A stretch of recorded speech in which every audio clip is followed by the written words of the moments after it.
Hello everyone. Today we'll be solving rational equations. There are three simple steps we use to solve rational equations. Step 1, we want to eliminate all fractions by multiplying by the least common denominator. Now you'll probably hear me say multiply both sides of the equation by the least common denominator, or multiply the entire equation by the least common denominator. They both mean the same thing. Step 2, we'll solve the resulting equation. And step 3, we'll check the solutions. And what we really want to do here is to make sure that we do not end up with a solution that will give us a 0 in the denominator. So we'll start with this first simple problem. We have 5 divided by 2x minus 3 divided by 4x squared equals 2 divided by 3x. And so the first thing we want to do is we want to eliminate the denominators by multiplying the entire equation by the least common denominator. So the first thing we're going to do is we're going to look at what we have here. We have a 2x, 4x squared, and a 3x. And these are our denominators. And we're looking for the least common denominator.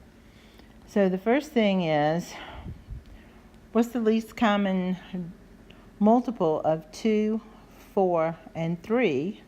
And so that's going to be 12. And then x and x squared would be x squared. So our least common denominator will be 12x squared.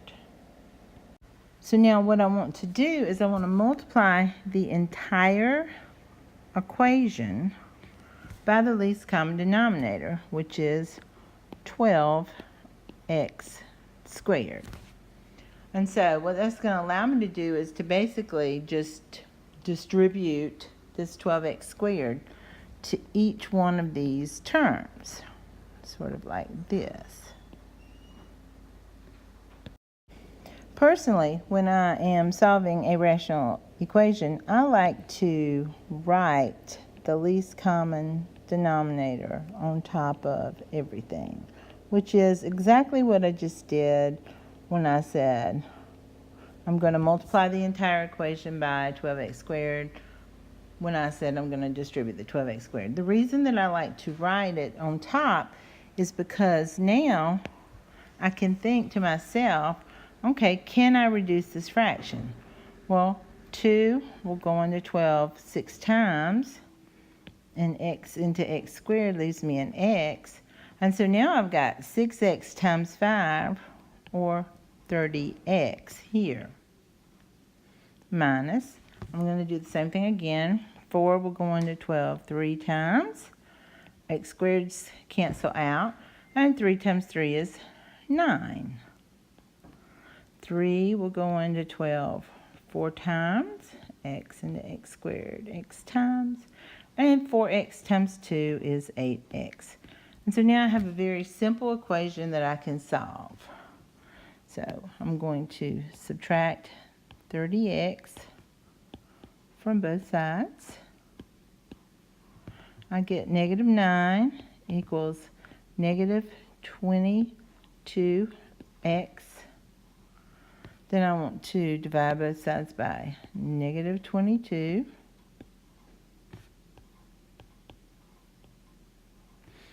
And I get x equals 9 over 22.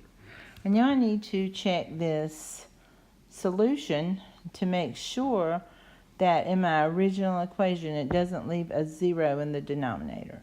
And a quick check would show me that it will not give me a 0 in the denominator, and so the solution is 9 over 22.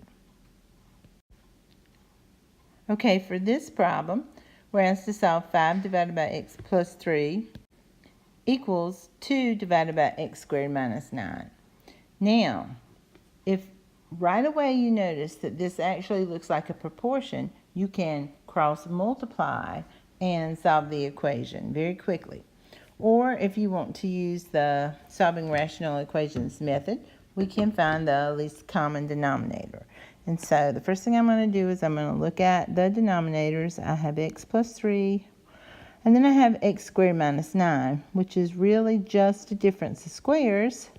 So I'm going to go ahead and factor it as x plus 3, x minus 3.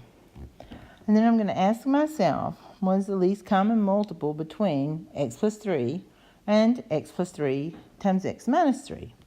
And so the least common multiple is going to give me the least common denominator, which would be x plus 3, x minus 3.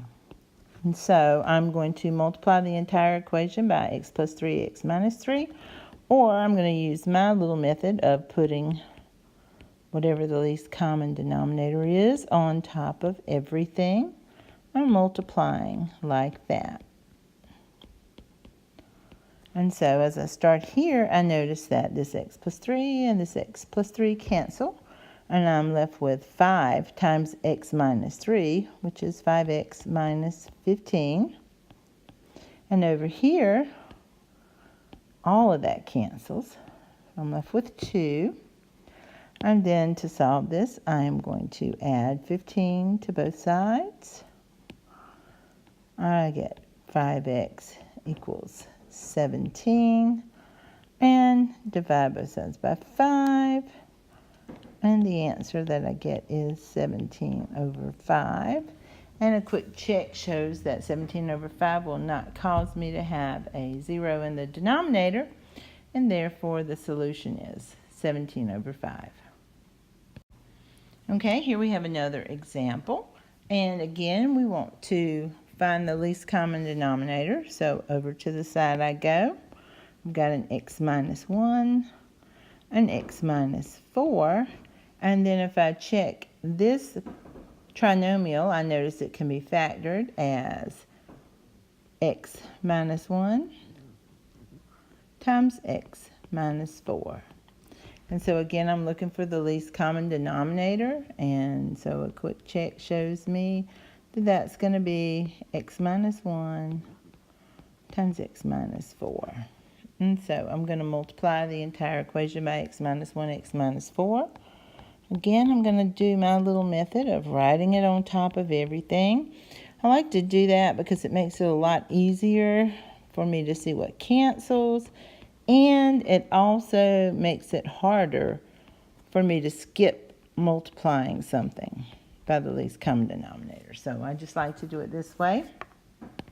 We'll start here. The x minus 1's cancel. We get 3x minus 12 minus. The x minus 4's cancel. And so now I have 2x minus 2. Notice that I put it in parentheses because I'm subtracting this. And all of this cancels all of that. So I have negative 6. So now we want to simplify this side of the equation. I'm going to distribute the negative. So I have 3x plus negative 2x is 1x. And then I have negative 12 plus 2, which is negative 10, equals negative 6. And I'm going to add 10 to both sides. And so I get x equals 4. However, when I check the denominators, I notice that if I tried to plug 4 in here, this would give me a 0 in the denominator, which means that the problem would be undefined. So the solution x equals 4 does not work, and therefore this has no solutions. Okay? For this problem, we're going to again find the least common denominator. So we have a b squared plus b, but we notice we can factor a b out of that. So that would give us b times b plus 1, and then we have a b, and then again we have a b times b plus 1. So the least common denominator would be b times b plus 1. Okay, so what we want to do is we want to multiply everything by b times b plus 1.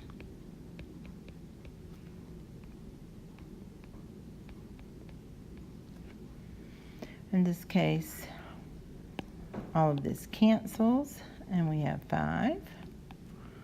This cancels, and we have b plus 4 times b plus 1. So that gives us b squared plus 5b plus 4. And for this side, everything cancels, and we're left with 1. Okay, and so now the first thing we notice is that instead of having a linear equation to solve, which means we can get all the x's on one side or all the b's on one side and all the numbers on the other side, what we actually have is a quadratic. So we need to get everything on the same side of the equal sign. So what we're going to do is we're going to go ahead and say this is going to be b squared plus 5b. Now we have 4 plus 1 is 5, obviously. And then when we subtract 5, we get 0. So the equation that we want to solve is b squared plus 5b equals 0. So I would go ahead and factor. I'm going to pull a b out of everything. And now I have the zero product property, which says that b is equal to 0, or b plus 5 is equal to 0, or they're both equal to 0. So the solutions that we get are that b is equal to 0, or b is equal to -5. And again, a quick check would show you that if we tried to plug b equals 0 in to here, this would give us a 0 denominator. So this answer cannot be a solution, and therefore the final answer is b equals -5. Thank you.